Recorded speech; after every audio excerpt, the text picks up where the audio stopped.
Shalom, Devosi Dua Raja-Raja pasal yang ke-24.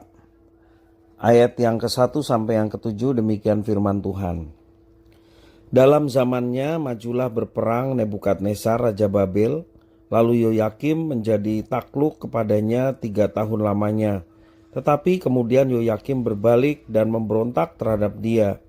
Tuhan menyuruh gerombolan-gerombolan Kasdim, gerombolan-gerombolan Aram, gerombolan-gerombolan Moab, dan gerombolan-gerombolan Bani Amon melawan Yoyakim.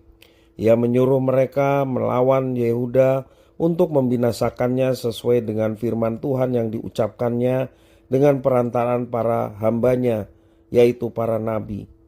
Sungguh hal itu terjadi kepada Yehuda sesuai dengan titah Tuhan untuk menjauhkan mereka dari hadapannya.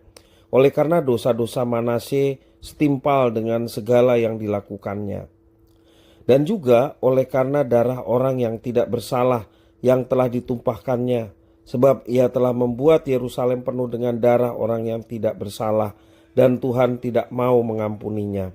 Selebihnya dari riwayat Yoyakim dan segala yang dilakukannya, bukankah semuanya itu tertulis dalam kitab sejarah Raja-Raja Yehuda? Kemudian Yoyakim mendapat perhentian bersama-sama dengan nenek moyangnya, maka Yoyakin anaknya menjadi raja menggantikan dia. Raja Mesir tidak lagi keluar berperang dari negerinya sebab Raja Babel telah merebut segala yang termasuk wilayah Raja Mesir, mulai dari sungai Mesir sampai ke sungai Efrat. Demikian firman Tuhan. Untuk melaksanakan hukuman yang telah ditetapkannya terhadap Yehuda, Tuhan menggerakkan gerombolan-gerombolan Kasdim, Aram, Moab, dan Bani Amon untuk melawan Yoyakim Raja Yehuda. Dengan jelas tertulis bahwa Tuhan menyuruh gerombolan-gerombolan Kasdim itu menjadi jalan penggenapan firman-Nya atas Yehuda. Ini memiliki arti bahwa Tuhan berdaulat untuk menggerakkan hati siapapun yang dikehendakinya untuk melaksanakan rencananya. Atas dasar itulah kita pun belajar untuk percaya bahwa di bawah kolong langit ini tidak ada sesuatu yang terjadi tanpa seizin dari Tuhan. Tuhan yang mengatur semua peristiwa yang terjadi di bumi ini. Tuhan juga yang mengizinkan segala sesuatu terjadi, termasuk memakai hal-hal yang kita anggap tidak mungkin atau tidak terpikirkan oleh kita untuk menggenapi janjinya. Tuhan berdaulat penuh atas segalanya, dan dengan keyakinan akan kedaulatan Tuhan atas alam semesta ini, selayaknya membuat kita sebagai orang percaya tidak merasa cemas atas apa yang terjadi di dunia ini. Tuhan sanggup mengubah semua situasi dengan caranya untuk mendatangkan kebaikan bagi umatnya. Rangkaian situasi buruk yang terjadi di sekitar kita acap kali memang membuat kita begitu takut.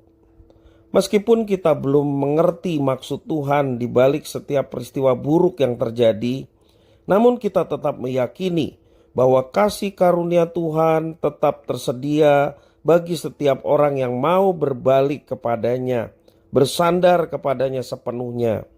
Tuhan menyatakan kedaulatannya melalui setiap peristiwa untuk menyadarkan setiap orang agar berbalik dari jalannya yang jahat dan menerima kasih-Nya.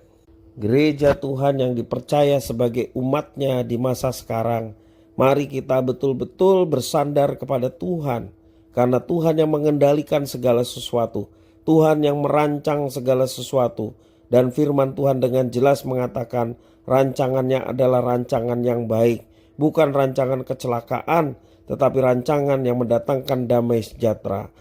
Karena itu marilah kita tetapkan diri kita untuk hanya berbakti, untuk hanya mengikuti jalan dan rencana Tuhan dalam hidup kita, sehingga kita boleh melihat karya Tuhan yang begitu luar biasa kita alami dalam hidup kita setiap hari. Puji Tuhan, Tuhan Yesus memberkati.